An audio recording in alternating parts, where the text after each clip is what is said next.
the anti-tracker. We will return to your scheduled programming shortly, or we are currently experiencing technical difficulty. What is going on, guys? Michael J. Crawford, the anti-tracker here. Sorry, I just was not able to do a stream this morning. I tried to get up, but yeah, leg was saying, no, ain't gonna happen. But I am here now. I'm hoping the painkillers last for a little while, at least long enough to get a decent live stream in and hang out with you guys a little bit, because, man, I missed you guys. So Thomas was first in, says hi. Richie Poole, quick second, but says first.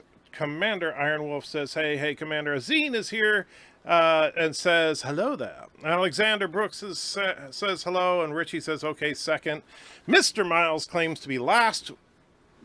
That's interesting. And Carlo, the true leader of Karoga, says hi. How you doing, Carlo?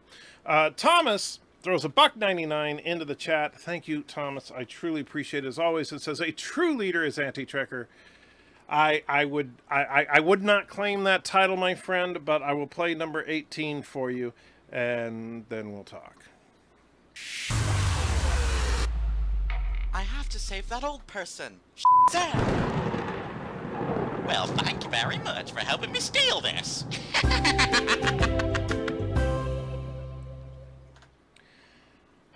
Yes, and to me, there we go.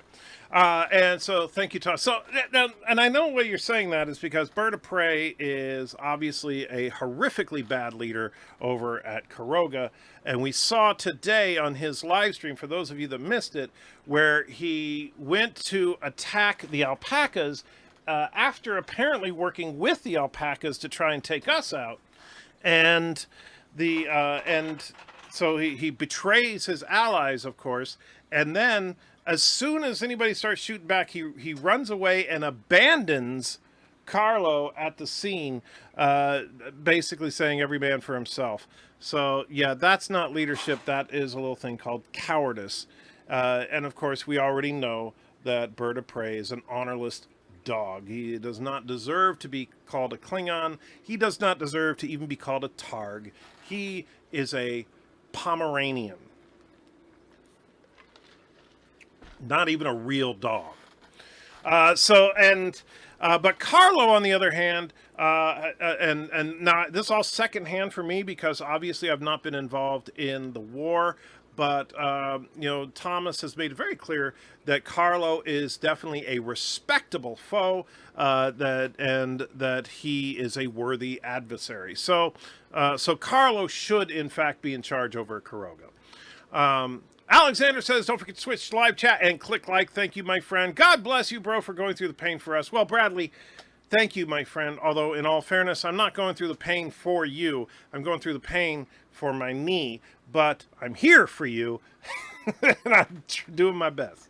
BIRDOPREY is here, says Kapla. Hello, Bird. Richie says, only 10 hours late, anti-tracker. Well, that's about average for me these days, it seems like. But thank you for putting up with me. 47 York Sound says, hello, how you doing, my friend? Mike Richards is here from Columbus. Bradley says, so much green. Yeah, sorry. There's a problem with the lighting in the fish tank, so putting the green screen up doesn't make a lot of sense right now. And since I can't really stand up and mess around with the fish tank, it's going to be a little while before I can fix it.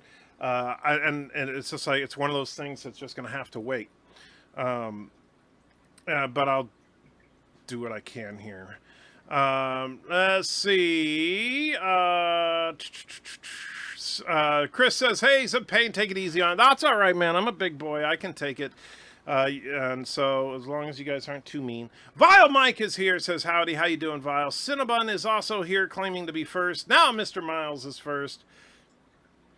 Josh says, hi, Antracker, can't stay. Hope your knee starts to feel better soon. Thank you, Josh. And in fact, I'll tell you, even though the pain level is still very, very high, the one good thing I can say is that I can put a little more pressure on the knee before I go into absolute agony mode when I'm standing. So that's a good sign. That shows that the healing process is going. It's just, takes time. Resolute says, hey, how many pain pills do you have left? I didn't count them. But I have about a week's worth right now, and then after that, I'll have to talk to the doctor. I just got this prescription yesterday, was it yesterday or the day before, that I ran out, and so had to get some more. It was day before, it was Friday. I can't keep track of anything these days. Mike Richard says it's good to see you too. Thank you, my friend. John DeMarco says hello. Hey, John. And Sean donated £5. Thank you so much, my friend. And Sean says, greetings from Dudley, England. Forget Trek for a bit. BBC War of the Worlds looks amazing. Well, that's good news, my friend, because I'll tell you, Trek is it breaks my heart when I look at Trek right now. I've been talking about it on the last couple times I've been on Midnight's Edge and stuff. It's truly, honestly, I don't think there's a better word for it than just heartbreaking to see what they've done to Trek with these last couple of short treks. I mean, if you think about what they did to Spock in Q&A, and that there's obvious that there's no respect there for Trek, none, because it's one thing to not get it. It's one thing to make canonical mistakes. It's another thing to have Spock break out in the musical theater in the middle of an episode, and it's not being played as him being mind controlled or something. So yeah. Thomas says, lore steals purses. That is true. Dude named Clem says, big. Okay. BIRDOPREY says there are no allies. Of course you'll say that now that you've betrayed them. I understand, Bird. Richie says, hello, Vile. Your latest Star Trek review is less than 2 hours away, I think. Oh, very cool. I didn't know that. If you have a new one coming, I'm looking forward to it. This is My World says, are you okay, Anti-Checker? Well, I'm hanging in there. I'll tell you, the surgery recovery has been a little rougher than I was expecting. But I'm very much looking forward to when I can get back into the saddle and make things go, to quote Lore Reloaded, because it's driving me crazy. Because all I can do most of the time is lie there in pain and put something on the TV to hopefully distract me a little bit. And I've been doing a couple of things. I've been watching a little bit of SG-1, which I know Mr. Miles is very excited about. But I've also been rewatching Star Trek: The Next Generation. I decided to just start at season 1 and just start rewatching it to kind of give it a new, fresh perspective, because I haven't watched TNG in a long time. Because when we talk about it, a lot of the times you guys think that I don't know my TNG, and I'm not a huge TNG fan, so I'll fully admit that I know TOS a lot better.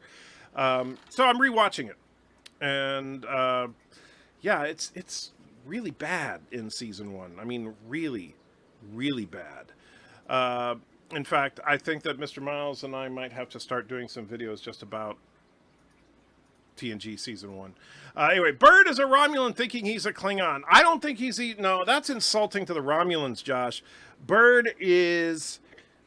I mean, there's no other way to put it. He's an honorless dog. He has no honor, no loyalty, you can't trust him for anything. And his own people, the only reason they are so loyal to him is because they are brainwashed, which is really sad. Vile says, compiling now and uploading for the premiere when it's done. Very good. Yosa says, knee deep in the stream. Rest of the body is in bed. Hope the drugs are kicking. Yeah, the drugs are kicking in a little bit right now, so that's the only reason I'm able to sit up right now.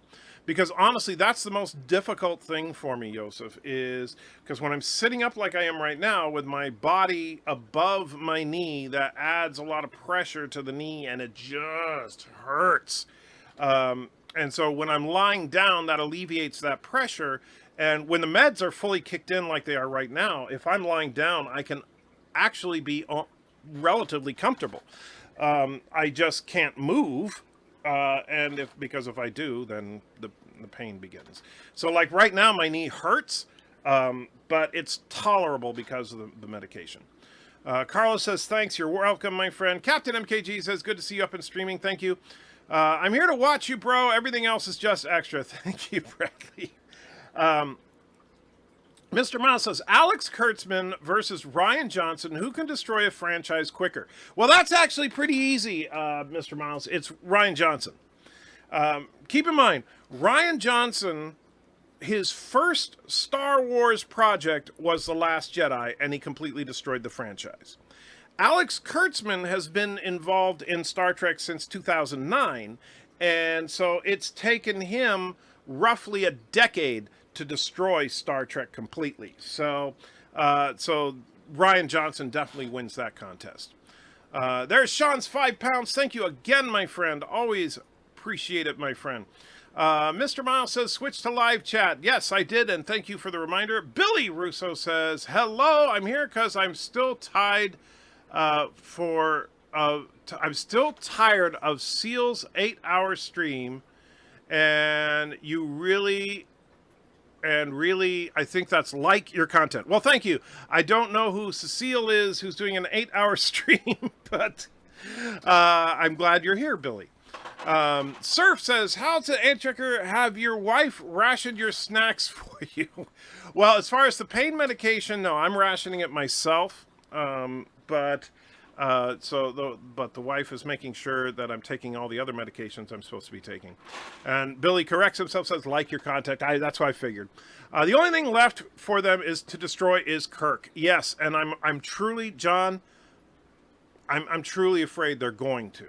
I think that if they do some kind of Pike #1 Spock series, that they're going to bring Kirk in and, like, I don't know, make him trans or something, it's going to be horrible. You'll see the side of Kirk you never thought you'd see. The vagina. Or something like that. So, yeah. Carlos says, it was a fun short trek, but not a true trek. If you're talking about The Trouble with Edward, I would agree with you. I actually thought The Trouble with Edward was funny, but it would work as a Star Trek parody, not as Trek. As Trek, it's insulting. As a parody, it would be freaking hilarious. Billy says, smash the melee button, or melee, or however you pronounce it. Dude Named Clem says, meant to type big hugs, but the YouTube app moves to the send button, and I bump it all the time. That's okay, dude. I appreciate the sentiment anyway, and you guys have been nothing but kind to me, and I really appreciate that. Resolute says, you'll be pain-free by Halloween. I truly hope so. That is my goal, ultimately. The only thing that sucks is, of course, as soon as I'm able to be up and around and stuff, I'll be back to work. And so that'll actually take away time. However, I'll also be able to function, which means I'll be able to produce stuff again. Let's see. SG1 reviews coming soon. We're talking about it. Got to figure out what the best format for the SG1 stuff is going to be. I don't know exactly how I want to do it yet.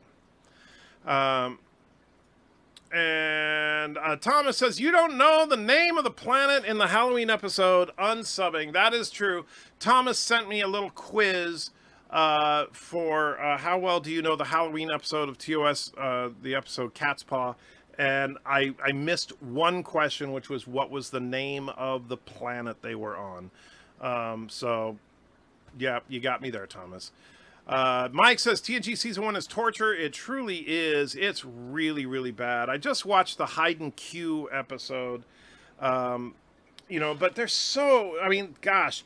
When I do the top 5 worst episodes of TNG, it's going to be hard to not just pick 5 episodes from Season 1. Because the thing about TNG, now granted, TNG never sunk to anywhere near the levels of like Discovery or anything like that. And they never even sunk to really, really bad episodes like with Threshold from Voyager. But man, Season 1 was a mess. It was just bad. The Naked Now, which was just, obviously a blatant ripoff of The Naked Time, and the Code of Honor. Code of Honor was horrible. The battle was an interesting one. I know that's one. I think Darren Wagner likes that one a lot. And the battle was probably the best episode of what I've watched so far. The one where the Ferengi bring in the Stargazer and gift it to Picard as a kind of convoluted revenge plot. Anyway. Matt says, would love to hear your take on TNG Season 1. There are a few good ones. There are a few, but only a few. I may do that. I may do a whole season retrospective of Season 1 and Next Gen, because it's... Yeah. Mr. Miles says, that's great. You're rewatching TNG. It'll be good for the top 5. Yeah, that's actually what got me started doing it, Mr. Miles, was I was like, you know what? If I'm going to do an honest top 5 list for TNG, I should rewatch all of TNG if I can. So I'm going to watch as much as I can, and so that I can be honest about it. I mean, there's some that, I mean, are so obvious picks, but, you know, I want to make sure I'm not missing some gem that I forgot about. Bird is a Packlid thinking he's a Klingon while acting like a Ferengi pretending to be a Romulan. I think you've got it there, Vile. I think you've got it. That's right. So Bird-of-Prey is officially a Packlid thinking he's a Klingon acting like a Ferengi pretending to be a Romulan.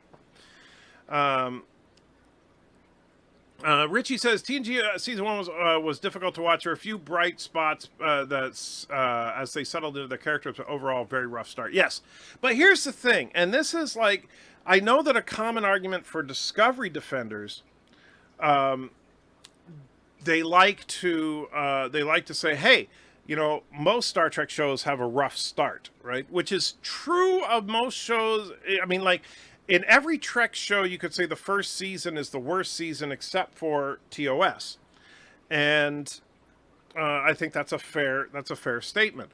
However, and TNG was a particularly rough first season. I think that Deep Space Nine's first season was not as good as the rest of the series, but not bad. I think Enterprise's first season was not as good as the rest of the series, but not bad. Voyager's first season, same thing, not as good as the rest of the season, but in comparison to the overall, you know, it wasn't horrifically bad. But TNG was just, you know, the difference between the quality of season 1 and actually season 1 and 2, if you really want to get into it, and the rest of TNG is night and day. And so for those Discovery defenders, I would say, well, if Discovery radically improves, now that we're at season 3 coming up of Discovery, if they radically improve the show like they did with TNG, I'll be the first to admit it. The problem is I see no sign of that, and these first couple of short treks that we've gotten out of them is absolute proof that it doesn't seem like they're changing at all. Tiki says, brainwash, don't be jealous of my superior Kurogan education. Oh, don't worry, I'm not. Aberjam says, almost midnight here, but worth the wait. Glad you're back on, brother. Thank you, Aberjam. I appreciate it. I'm glad to be here. As difficult as it can be to be here sometimes, I love hanging out with you guys, and you guys mean the world to me, so thank you. Most of TNG season 1 was really bad, but there are a few halfway decent episodes by the end of the season. I agree, John, and yeah. And Thomas says, miss you on Mead yesterday, never got a notification. Ah, that sucks. Well, that one came up at kind of a... It actually wasn't Mead. That was my inaugural visit to the regular Midnight's Edge channel. I was actually on the real Midnight's Edge channel yesterday for the telethon. And I didn't, you know, honestly... I didn't want to do it because of the pain, and you'll notice that you don't see me at all. It just has my turd avatar up for good reason, because most of the time during the live stream I was like this, and then wait, and then I would get some composure to say something, and then, but it was a good cause. And for those of you that don't know, it was there's a GoFundMe that Gary over at Nerdrotic started. Called Justice for Anas, and that is for Anas Abdeen. If you don't know who Anas Abdeen is, he is the author of the video game, the point-and-click adventure game Tardigrades, which is the game that clearly Discovery Season 1 was based on. And he's suing CBS over this, and he lost the initial round of the lawsuit, and now he's trying to appeal, but he doesn't have the money to continue the legal battle. And I am extremely proud to say that as of right now, we have raised over $16,000 to help Anas with his legal funds. And so I said this during the Midnight's Edge stream yesterday, and I will reiterate it right now, is that this is an opportunity. This is a golden opportunity for we, the nerd community, to stand up and say, in the words of Picard, the line must be drawn here. This far, no further. We will not allow our franchises to be further butchered. And we certainly aren't going to let you steal property from others while doing it. And so if we can actually get Anas to win this lawsuit, that would be an absolute wonderful thing. And CBS needs to lose. Truly does. Sorry for the long-winded answer there, but thank you, Thomas. Commander Iron Wolf says, Trigger, playing EU4 and somehow got World War I to start 4 centuries early by having most of the southern HRE states and part of North Africa, and I didn't conquer attack me, but I was allied. Allied with France, Castile, Portugal, and I can't pronounce that, and some other HRE states on my side. Very good. I've never played EU4. I don't know what EU4 is exactly, but it sounds like you're having a great time doing it. Thomas says Janice Kirk. Exactly. That's coming. Richie mentions that Kirk did have a vagina in Turnabout Intruder. That is true. But now we're going to find out that Kirk had a vagina before that. And Sci-Fi Sis says, hello there, how drunk do you need to be to numb the pain in your knee? Quite a bit. If I was trying to do it just alcohol, I would not be functional. But to really numb that pain would be more than, like, I'd be going, hey, everybody, how you doing? You know, I would be very, very drunk. So I have to stick with the pain meds in order to be functional at any level. John DeMarco says, Kirk will either be trans or else a toxic white male that has to be put in his place by a strong woman. Yep. You better believe that's going to happen. And Chrono says, oh, sure, you're on now, Anti-Trigger. Well, I had to wait until I could get the pain meds to kick in. Joseph says, at least you forgot about your back pain. Actually, funny you should mention that. Because now you might remember that the whole point of the knee surgery was actually to alleviate the back problem, because I've been walking with a limp for so long that aggravates the herniated disc and arthritis that I have in my back, and that's why my back pain has been so bad.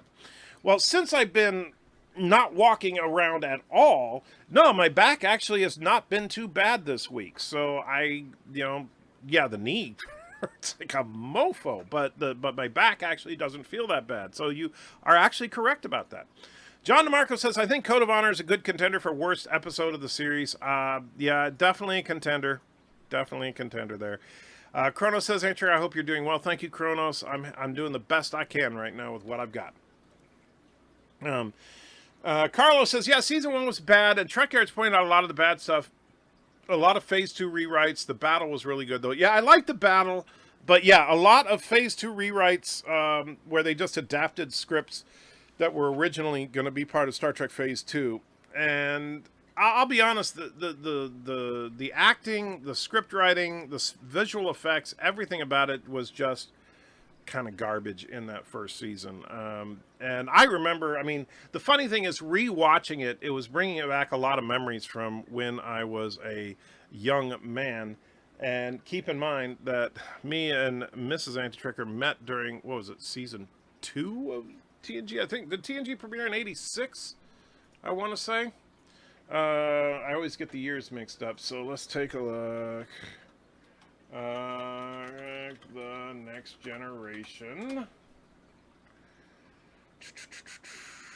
No, actually 87. So me and Mrs. Antricker met during season 1 of TNG. So premiered, the first episode premiered September 28th, 1987. So approximately about 3 months before me and Mrs. Antricker met. So, there we go. Let's see, where was I? Andrew, I don't think they'll touch Kirk until Shatner's either dead or senile. If Shatner doesn't approve of a new Kirk, trans Kirk, he'll be, and he voiced that just like, if Shatner didn't approve of a new Kirk, trans Kirk, and he voiced it on Twitter. You know what? I don't think they have that much respect for him. I don't think that, I don't think they'll wait. I think they're going to do everything they can to try and get people to watch the show. And yeah. CBS wouldn't win the popularity contest on... Okay. Sci-Fi Sis says, Andrew, did Star Trek Next Generation suck when Gene had full control of it? Yes. That is a correct statement. In fact, Trek as a whole, and I'm sorry to say this for a lot of guys that I know, a lot of you guys love Gene Roddenberry, but you can directly measure the suckage of Trek with the level of control that Gene Roddenberry had over it. And yeah, there's a pretty strong correlation there. And now, granted, Gene Roddenberry didn't create Discovery, so he's not responsible for the worst of Trek. But before Discovery, he kind of was. Chris says, Andrew, watch out for the rape gangs. Oh, jeez, the rape gangs. Yeah. Tasha Yar, what a wasted character. And let's see. Billy says, agree, TNG got great after season 3. Well, that's where, yeah, season 3 is really when the show found its footing and became the show that many of us remember and beloved. Prior to that, yeah. John DeMarco says, the problems with TNG Season 1, for example, are completely different from the problems in Discovery. TNG needs to fix some problems, but in Disco, the whole concept of the show is flawed. I agree. That is, the Discovery issue, in large part, is the very foundation of the show. That the whole concept is just a mistake. It's antithetical to Trek. Mr. Miles says, Andrew, the short Trek shows they're doubling down, but I will give them credit for one thing: no Burnham. That has been awesome. I will grant you that. You are correct. That no Burnham in the first 2 short Treks has been nice. They've also both focused on the new Enterprise, but that's been painful for me because the Enterprise crew from Discovery Season 2 was the one thing I liked about Discovery Season 2, and now they're ruining them. And so that really hurts. Billy puts hashtag justice for Annis. Yes. And let's see. Anti-Trekker, how are you today? How is everyone? Well, Aaron, I'm hanging in there, doing the best I can with the pain meds and everything, and just hanging out. Taking it one day at a time. Cinnabon says, just downloaded a knee surgery VR game. Well, you have fun with that. I will not be. It's funny because Mrs. Anti-Trekker is in her annual horror movie mode where she likes watching horror movies leading up to Halloween. And so today we watched a couple of horror movies. And so when she was looking, one of the ones she was almost going to put on, and I stopped her, was Misery. And if you haven't seen Misery, the reason is because, a very large portion of the movie is around the main character being, in a whole lot of pain, stuck in bed while being tortured by this woman. And I was like, no, we're not watching that. And she just started laughing at me. So Sci-Fi Sis says, Andrew, how do I contact Mrs. Anti-Trekker to possibly record some lines from my Battlestar Galactica 2004 fan video? Well, Sci-Fi, I would say best way would probably be you can send, Mrs. Anti-Trekker is on Discord, and I will tell her to check her Discord. She doesn't check it very often. But if you send her a direct message on Discord, I would say do it right now while we're talking about it so you don't forget. Go to my Discord server, look for Mrs. Anti-Trekker, send her a message, and I will tell her. She also frequently listens in on the show, so she might have actually already heard you say something about it. And Billy puts in €2. Thank you so much, and says, just a small thanks. Thank you, Billy. I truly, truly appreciate it, my friend. And then Piano Dean says 87, and Alexander Brooks says 89. Oh, talking about the years for Star Trek, I assume. Yes. So I'm not sure why Alexander's saying 89. Maybe it was 89 when it came out in the UK, maybe? But I don't. Yeah. Mr. Londell says September 87. I just left the Army. There you go.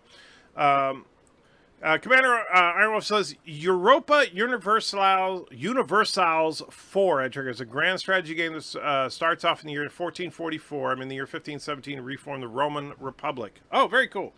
I do like strategy games when I have time for gaming. I do enjoy that. But I haven't played a good one in a long time. Says, by the time I went to see the last live stream, it said CBS had blocked the video. Really? it said that my last live stream had been blocked by CBS. That's not good. I didn't even know about that. So great. Now I got CBS coming after me. And yes, Mr. Miles, I already have that link. I mean, actually, I have it up on another browser right now. So for those of you, if anybody wants to help out the Justice for Anas, here is the actual link. I just put it in the chat for the GoFundMe. As of right now, the GoFundMe is sitting at $16,120 of a $20,000 goal. However, the more they get, the better, because I'm sure a lot of you guys know, man, oh man, the legal costs get expensive, especially if you're taking on a corporate monster like CBS. Now, bear with me just a second here. Sorry for kind of diverting here, but I want to see what's up with the videos, since you said my last live stream, where is it? Oh, yeah. Oh, no, it's the, dang, that sucks. So CBS filed a copyright claim on the Kirk versus Discovery video. That sucks. So they took away our monetization for that, of course. Bunch of jerks. And let's see. So gotta love CBS. So it took them a while, Mr. Miles, but CBS finally went after the Kirk versus Discovery one. So far, however, it looks like, let me make sure. Yeah, the alternate ending of Q&A is still not been hit by CBS, so that's good. All right. Hey, Andrew, good to see you up and about. Thank you, Fed. I'm not really up and about, but I'm here. Chrono says, if Doomcock can see this, I apologize. Not sure why you're apologizing to Doomcock, Kronos. Mike Richard says, in 1987, I was 30. Get off my lawn! There you go. Okay, video set to premiere 1 hour 47 minutes. I expect you all to be there. There will be some splaining to do. So there you go. Vile Mike's stream starts in 1 hour 47 minutes. And Resolute puts $3 into the chat. Thank you so much. It says, keep up the super chats. Don't force Andy Checker to go back to work. Oh, man. That I love the sentiment there. I would absolutely love to not have to go back to work. You know, got to be realistic about it. I'm going to have to go back to work. But I truly hope that eventually the channel grows to the point where this becomes my full-time job. And of course now Streamlabs is giving me a headache trying to log back in so that I can see what you put in your super chat, because it disappeared on me. There it is. All right, so yeah, and you said so, and number 7 is what Resolute wanted. You got it, my friend. Bring that bad boy up.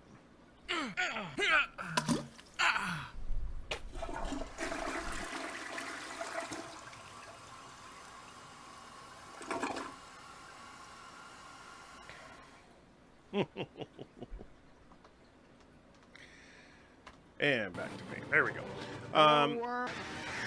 And the Fed put 5 fake Australian dollars in just as I'm coming back out. And thank you, my friend. Says, not exactly much, but a little something to help with the pain management. I'd recommend booze, but whatever floats your boat.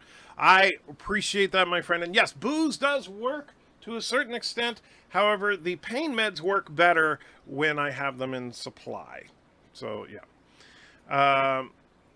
Let's get back to the chat. Carlos says, TNG made canon, but Enterprise and more so Discovery destroyed canon.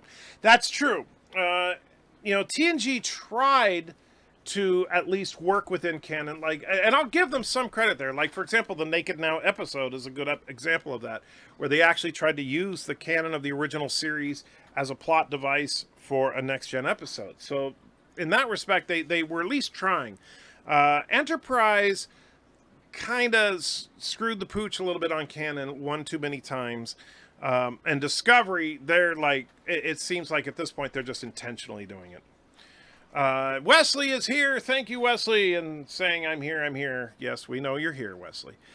Billy says just a small thanks for that €2. Thank you again, Billy. I truly appreciate it. Vile Mike says, lucky. Mrs. Vile hates scary movies. Yes, Mrs. Antrecker is definitely a keeper. She likes scary movies and action movies. She does not particularly care for chick flicks. So I am a very, very lucky man. Wesley says, Antrecker, darn you and Bird live streaming when I'm at work again. Sorry, Wes. I wanted to stream this morning. I just could not get the strength to do it. So my apologies for that. Says the first couple of seasons of TNG, the writers said Roddenberry demanded no major drama between crew members, only in alien races. The writers said it was very annoying. Yes, that was a big, big problem with the with Gene Roddenberry's vision of the future, is that he believed that humans would just get to a point where we would just never fight about anything, and that's why TNG, particularly in the first couple of seasons, feels so milquetoast, because everybody just gets along and sings Kumbaya. There's no internal conflict. One of the legendary things about the original series is, of course, the bickering between some of the cast members in some of the characters. Like, you know, McCoy and Spock, of course, is the most legendary, but there's been some great infighting between characters on the series, and that helps build dramatic tension. But it also shows genuine diversity, because diversity doesn't just mean different skin tones. It means different attitudes, different perspectives, different ideologies even. And when you ignore all that and you just make it so that diversity means where you like to put your genitals, or, you know, what color your skin is, then it just becomes boring. All right, so Yosef says, Misery, LOL, Miss Antrecker is on fire. It's a good movie, but yeah, just not something I can watch with my knee the way it is right now. Mike Richards says Misery and is laughing and crying. Chrono says, Antrecker, is Mrs. Antrecker going to do another horror story? I don't know. I've been trying to convince her to do something, but in all fairness, to be fair to Mrs. Antrecker, she has been dealing with taking care of me, and that has been a full-time job for her.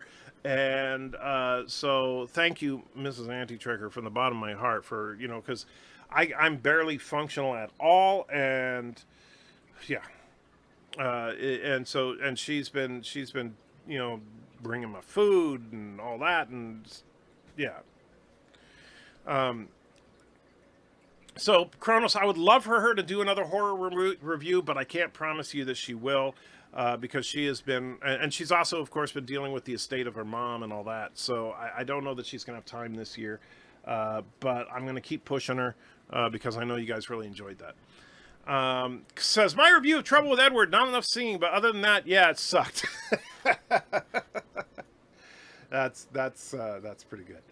Wesley says, House of Pain today, you made it up the stairs. Well, actually, I've been spending almost all my time upstairs, Wesley, but I can't sit up like I am right now at the computer. That's why I haven't been like doing videos or live streams very much, is because sitting up is the most painful thing in the world to me right now. Like, I'm really beginning to feel my knee just turning into a ball of pain.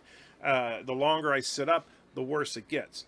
So that's why I have to, you know, lie back down and get my foot or my knee at least above my chest level, and so I have a recliner on the other side of this room that I use for that, and that's where I've been parked pretty much all week. The only time I'm not in that recliner is when I'm using the restroom.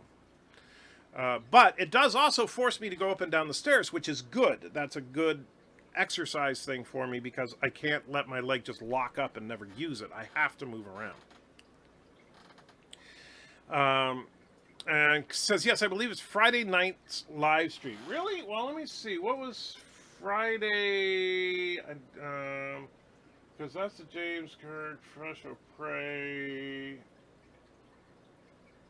Yeah, I'm not sure. Did I even do a live stream on Friday night? I don't remember. My brain is turning into a mesh. Is her name the Say on Discord? Yes, it is Mrs. Antrecker on Discord. I went to see a whole animated movie of Turd and Friends. You, Bird, Laura, and the rest of us in a movie animated by Josh. Let's start a go round me. Go from yes. So all we got to do is we raise. That would be awesome. But to do a full length animated feature, we'd need to raise probably a couple $100,000, and yeah, because that way I could not work while doing it. The Fed puts the five fake Australians and says not much. Hey, let me tell you something, Fed. I don't care. When people super chat, if you could super chat 99 cents or $99, I appreciate it. And so, yes, it's awesome and mind blowing when you see like $100 pops up every once in a while. And for anybody on YouTube, you get that wonderful feeling when somebody throws in one of those big super chats. But it's the fact that you guys support the channel means the world to me, and you guys know I never, ever want you to give more than you can afford to give. The fact that you're supporting me despite the fact that my content has not been up to snuff lately is even more just mind-blowing to me. So thank you. Richie says, "File Mike, checking the list now. Richie's favorites coming up are Miri, Conscience of the King, and Balance of Terror." Well, I gotta say, of those, well, Miri is on my 5 worst list, so you know what I think of that one. Conscience of the King, that one, that's actually an interesting episode, and Balance of Terror, of course, my favorite. And Vile says Miri's gonna be the next one. Ooh, okay, we'll see how they go with it. Aberjam says, "Andrew, now is the perfect opportunity to fundraise for early retirement." I would love to do that, Aberjam, but I'm not going to just beg for money. I need to be giving you something in return for that. So I will, once the videos are coming out regularly again, of course, I'm going to plug the Patreon, plug people supporting it on antitrekker.com and whatever, but I'm not going to just say, "Hey, guys, I want to retire, so give me your money." That's not fair. You guys need to get something out of that. But I appreciate the sentiment. I really do, because I am a greedy bastard. Wesley says, "When can I come over and hang out?" Well, Wesley, I don't know, when my knee is better. Richie says, "Balance of Terror is my dad's all-time favorite episode, so you better be fair on that one." Oh, he better be fair. I'll tell you, I will rip Vile Mike to pieces if he's too rough on Balance of Terror. I'll tell you. If they put a content claim on the Kirk versus Discovery video, that means someone from CBS saw it. Yeah, more than likely, yeah. Hello, And Wesley put $2 in. Here's the Antitrekker animated movie I want in.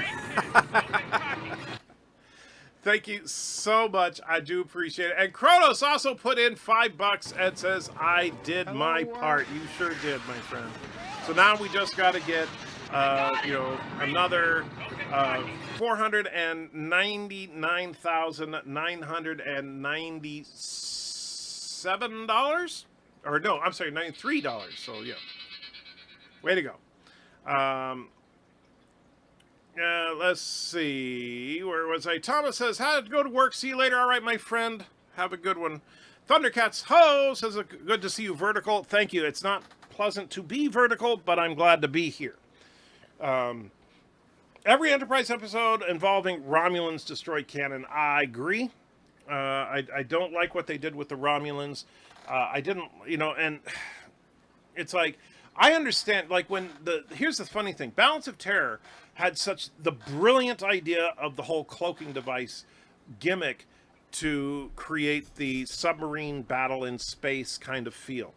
And the cloaking device is such an iconic thing for Trek that now you want to use it. But if it's a prequel and Balance of Terror is the first time the Federation ever ran into a cloaking device, what are you going to do? Well, you come up with other names for a cloaking device and try to say that it's a little different even though it does the same thing. So, yeah. And so off the top of my head, I think Balance of Terror might just be the perfect Star Trek episode. It's pretty darn close. There's only a couple of minor flaws with the episode. One of which that they actually kind of say that sound travels in space in an offhanded way by having everybody, shh, be quiet, want the enemy to find us. So that was kind of stupid. And I also, and this is simply a matter of timing more than anything else. The fact that nobody had thought of the concept of photon torpedoes yet. And so instead of photon torpedoes, the Enterprise was firing phasers on proximity blast, which was never used before or since. But most of us understand, yeah, it's just photon torpedoes. I've never seen a person twirl in a toilet before. It's cool. All right, Kronos. Says the trouble with Edward was the trouble with Edward is that it was written by people who either never watched Trouble with Tribbles or they just don't care. Either is a bad sign. Agreed. Carlos says, was it your review at the Tribbles short where you played like 3 seconds of the show by accident? Well, let's see. Did enter going in the night, first one, Dark Phoenix, 5 worst. Must be because I don't even see that one listed in my videos now. That's interesting. Because James Garrett, where? Yeah, because that must be it. Let me go to live streams. There it is, blocked. The Trouble with Edward. Yep, the Trouble with Edward review was blocked worldwide by CBS. Those dicks. And let's take a look at... So that's probably what it was. I showed a few seconds of the episode, and they got pissy about it and blocked that live stream. Which, honestly, I'm not going to cry over because it was only a 30-minute live stream, and I'll probably end up doing a full review of that eventually. Let's see. I propose we do a Justice for Kronos live stream marathon event to get Doomcock's attention. What is this thing with Kronos and Doomcock? Kronos, tell me, what is going on with you and Doomcock? I'm completely in the dark on this, so I don't know what's going on.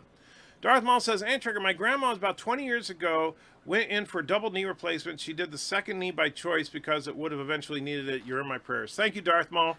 Yeah, the thing that sucks is, man, this was worse than I thought it would be as far as recovery from the knee replacement. And I'm going to have at least 2 more surgeries on my knees in the future. So, yeah. Yep. Support Antrigger for no other reason than because Herman Schmeckelbeck doesn't want that. Damn you, Herman Schmeckelbeck. Thank you. Resolute says, it's okay, Antrigger, beg for money. We will be getting more of your content. I know, but you know what? I just don't want to... I know I'm kind of like a whore anyway, but to me, it's, we're friends.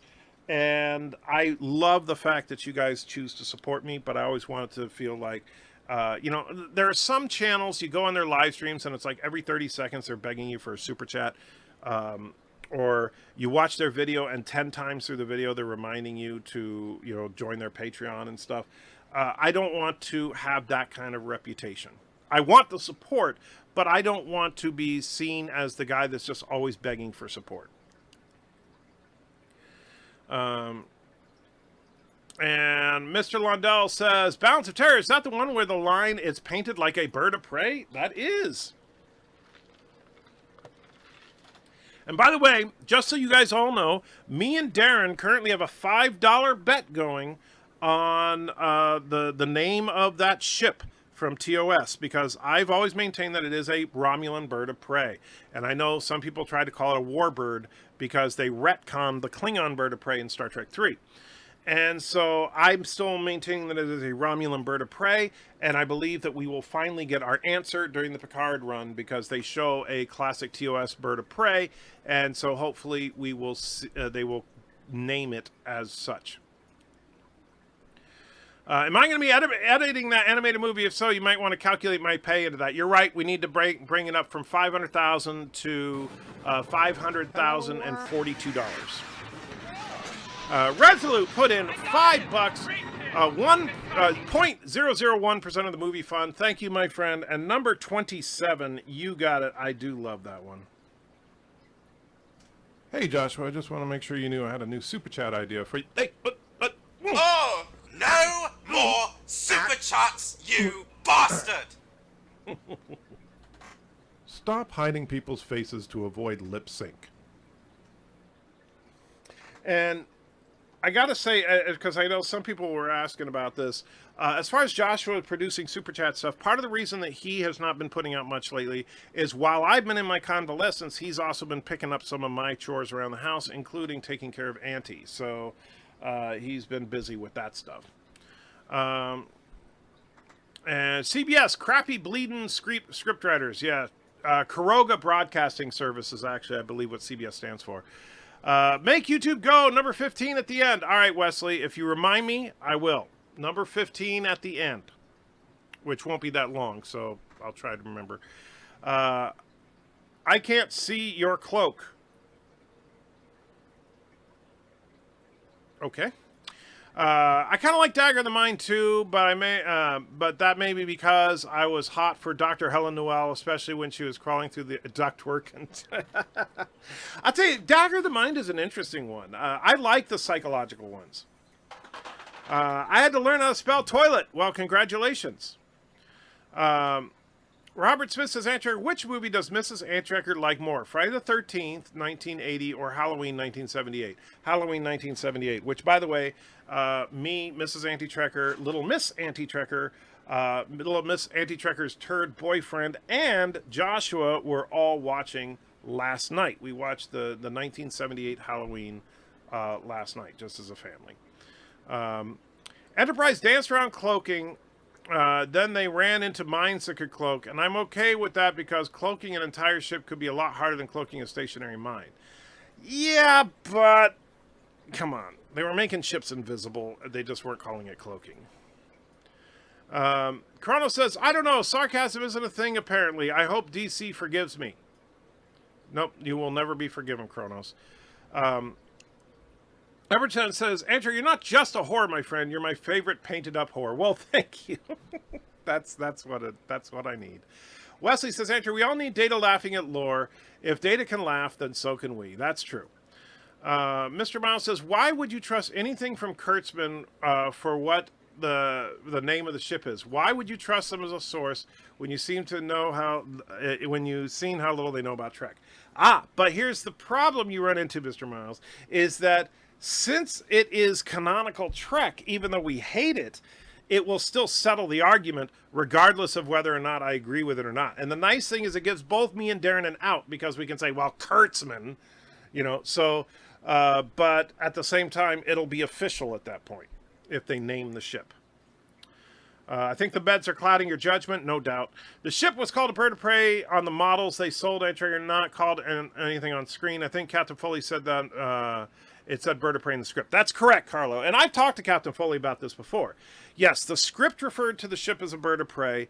The model kits, which I had one when I was a kid, referred to it as the Romulan bird of prey.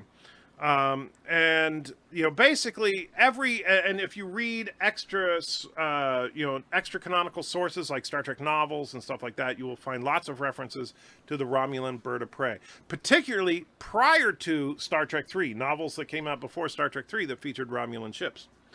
However, then the Klingon bird of prey thing happened, and that line, I will tell you, when I was a kid, and I first saw the trailer for Star Trek III, that line that was in the trailer when Sulu said, Klingon bird of prey decloaking, she's arming torpedoes, I saw that line, I was pissed.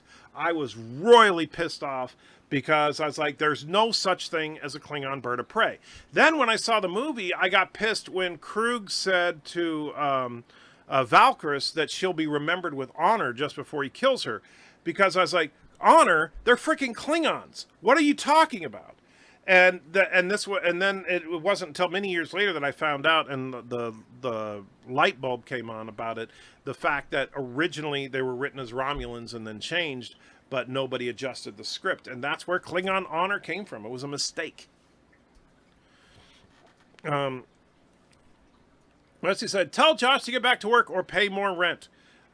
Yeah, I'm not going to do that. Mr. Londell says, Andrea, they never called the Romulan ship a bird of prey. It's described as painted like a bird of prey, but never called it a bird of prey. Prove me wrong. I can't prove you wrong because you're stating it factually. However, that doesn't change the fact that, as we just discussed, every reference to the ship and the production of the show, as well as consumer products that involved that ship, referred to it as a bird of prey.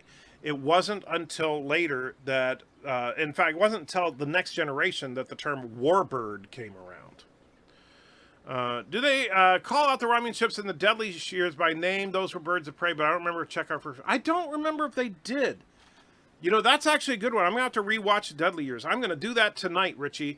As soon as when I'm done with this live stream, I am going to watch the Deadly Years tonight. Maybe I can get Mrs. Anchecker to watch it with me, and we'll listen for it specifically. And actually, let me see if... I don't know if I can do this, but... Okay. Bird of Prey.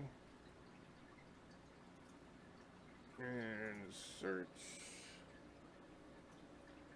Clicking on Bird of Prey.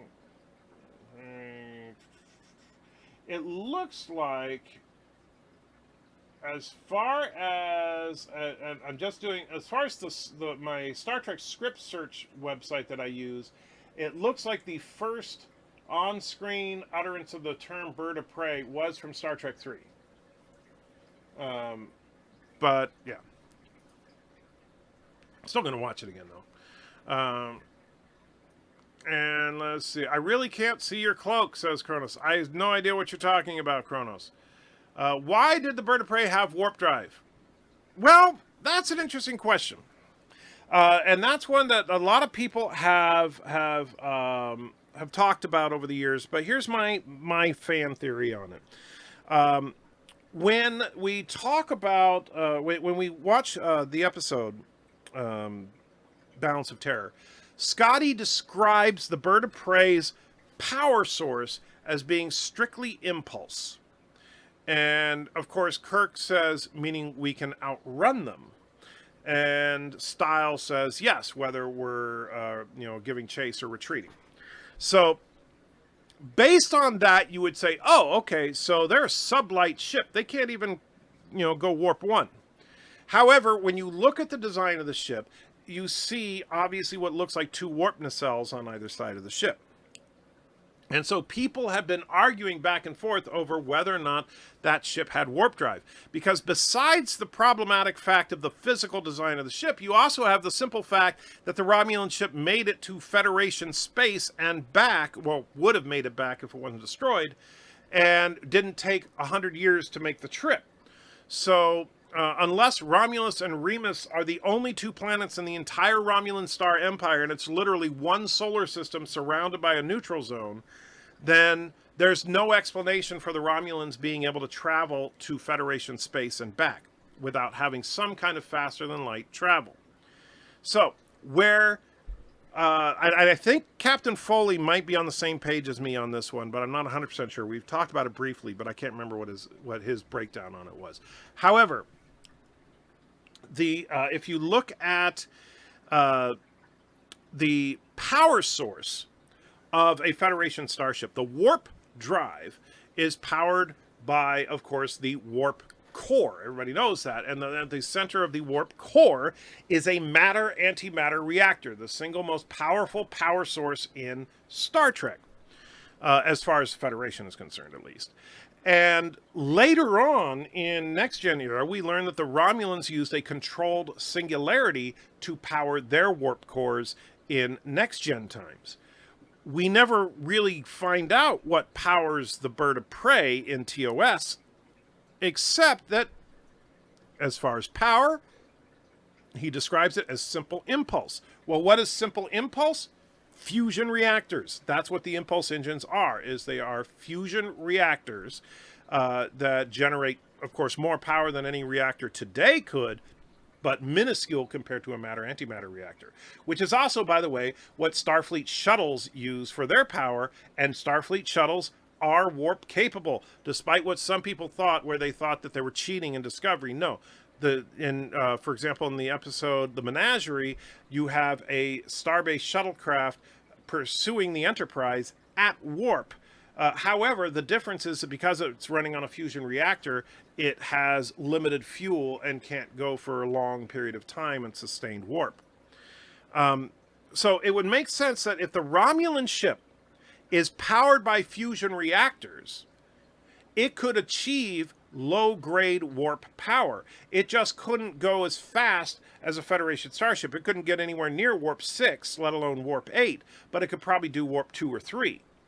And so that would actually make a certain amount of sense, is that it's not, they weren't talking about the warp field manipulation around the ship, but the actual core of the power systems, where they think of as a warp core is a matter-antimatter reactor. It was an impulse core or fusion reactor. That's how I think it really ultimately would play out. However, we have not gotten an on-screen canonical explanation for that. And Kronos once again saying, I'm not forgiven. Still have no idea what you're talking about. And so skipping ahead, looking for stuff that's addressed to me, because I got to wrap things up here in a minute. What are the Deadly Years episode of TOS where they get old? Darth Revan says, how you feeling, man? How did T'Pol sleep when Trip was... when not in How did T'Pol sleep with Trip when not in Pon farr? Well, Pon farr doesn't enable the reproductive organs of a Vulcan to work. It just forces the Vulcan into a state of extreme horniness. So it's like you can still have sexual relations with someone when you're not in the mood, right? And so that's what all it would be. Richie says, hey Trey, you and me both. I was pissed when the movie Trek confused Klingons with Romulans with the Bird of Prey. Yes, oh man, that pissed me off a lot. And let's see. Mr. Miles Q&A cut. My girlfriend's grandmother came back from church and thought we were watching porn in the living room and told us to take it to the bedroom. Sorry about that, Valor. And Kronos once again saying, sarcasm is a thing. You can't see my cloak. I still have no idea what you're talking about, Kronos. What is a Foley? That is the smoothest surface known to man. Aberjab says, hey, Trigger, I think that Kronos is making a bad joke about cloaks being invisible. Not sure if you're just refusing to humor his poor tips. I'm just not 100% sure what the point of his joke is. However, I still want to know what his thing about Doomcock is. Since there's a neutral zone, was there a bias zone? Oh, yeah, there should be. That's something that would be good for a parody. We're going into the bias zone. Robert says, their power is simple impulse. TOS Bauer Teller. The ship's invisibility screen has consumed an enormous amount of power. Yes. So if you're using nothing but fusion reactors and the cloaking device uses the bulk of the ship's power, you know, obviously nothing else works except for your basic propulsion, and yeah, most other systems have to be put on minimal. Maybe they didn't know what their warp power was. Well, that's ultimately what it was, Carlo, is that the writers hadn't worked out all the techno-babble yet. And let's see. A Foley artist is someone that creates sound effects for movies, TV shows, and games. But I assume you mean Captain Foley. Yes. Mr. Miles, no big deal. We just had a good laugh, and we're now trying to convert her into the way of Andy Trigger. That's funny. That is really funny, though. Yeah. You should have seen the reaction of the Midnight's Edge guys when I showed them that. They just busted up laughing. As soon as she said, all right, Spock. You know, they were just like, oh, man, they lost it. I think I speak for everyone. I say, number 23, spin, Spock, spin! I'll tell you what, because why the heck not? We'll play number 23 here before we run. And Mr. Miles sent me a little side note to make sure that I knew that T'Pol was able to hook up with Trip because he was high on Trillium D and was experimenting with emotions. That's part of, but I'm just saying, it's when you say, is it possible? It's always possible. It would just have to be the logical thing to do. Sci-Fi Sis says, do you guys own the BSG 2004 TV show on DVD or Blu-ray? No, I own it digitally, but I do not own a physical copy. However, I do own it. We could all use a Data Laughing at Lore. Join in. Yes, we're going to get that in just a second. So I am going to wrap it up here, guys. And I really appreciate you guys putting up with these shorter live streams until I can get off of my, get on my feet for a significant amount of time. T-Berg says, glad to see you, sir. Sorry, we've both been attacked by Korogan dogs. Absolutely. Koroga will fall very soon. So Thomas and Chris, be ready for the resurgence of Turkestan, and we will come back and completely wipe the universe with their dog meat, I guess. The whole Romulan Bird of Prey and Klingon Warbird issue is to be resolved by Alex Kurtzman in Season 3 of Star Trek Discovery when it's revealed there was actually a Cardassian evil bird of violence. Yes. And you know, the funny thing is, here's how bad Kurtzman is, all right? Here's how bad Kurtzman is. In Star Trek 2009, when we see the Klingon ships in the Kobayashi Maru test, they're clearly D7/Katinga class ships. And guess what they call them? Warbirds! They call them warbirds! So, yeah. Darth Maul says, could the size of the ship be a determining factor what a bird of prey versus warbird? That could kind of make sense. Not Ryan Johnson throws $5. It says, I guess Conan the Barbarian got fired from the channel and Anti-Tricker had to come back. Yes, that is... Who's Conan the Barbarian? Now I'm lost.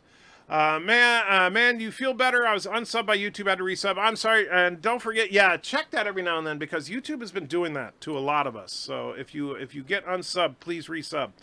Darren, I was talking about you earlier, Darren says, didn't expect to see you on today. Well done. And Kronos says, you have 66 people watching. Why leave? Well, honestly, because it's starting to get to where my knee is getting borderline unbearable as far as the pain from sitting up for so long. That's the only reason, Kronos. Otherwise, I would like to be on for a couple more hours, to be honest with you, because I miss you guys so much. I'm hoping soon, and I ordered a wonderful piece of medical equipment that's like a compression and coolant thing that goes around your knee that should help me. That should be arriving the next day or so. All right. Oh, people were calling you Conan when you had your hair done. Gotcha. Now it makes sense. All right, guys. So with that, let's throw some stuff up here. First of all, here you go, Wesley. Sir, we are being hailed. On screen. What is your problem? I am Lore. Do you need help? I have a YouTube channel. My YouTube channel is Lore Reloaded. Let me guess, the rubber band broke, right? I make YouTube go.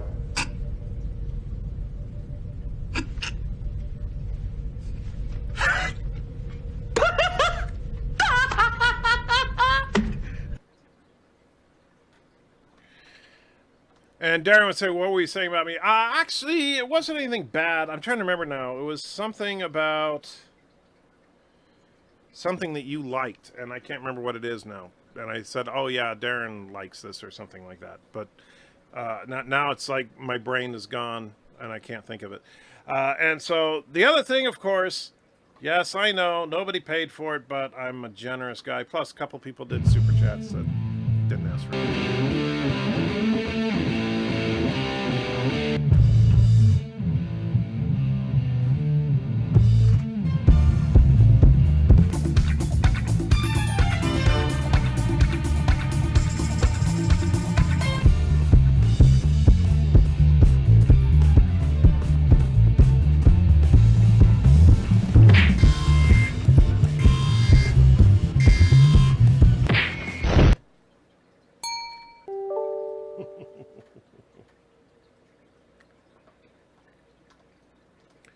And thank you to Bird of Prey, who actually sent me the reminder what it was. It was about our bet, Darren, about the whole Bird of Prey thing. That we have a $5 bet going over the Bird of Prey thing, so that if in Picard they call it a Bird of Prey, you owe me $5. If they call it anything other than a Bird of Prey, then I owe you $5. So we shall see. And since Kurtzman is behind it, oh geez, they could come up with something really bad. I can just, see it. Oh, look! It's a Romulan pigeon. It's a pigeon-class destroyer. Yes, that will probably be it. So with that, guys, I am going to wrap it up, but thank you all for hanging out with me, and I hope as time goes on with the healing that the live streams will get longer and the production will get more regular. Speaking of which, I got to work on some stuff for Mr. Miles tonight as well, and I'm going to watch The Deadly Years just for fun. So guys, thank you all. And you did agree to the bet, Darren. You just don't remember? I said I bet you a $5 super chat, and you said okay, that I was on. Anyway, but I do need to go because right now the pain is going to get me, and I don't want to collapse here on screen.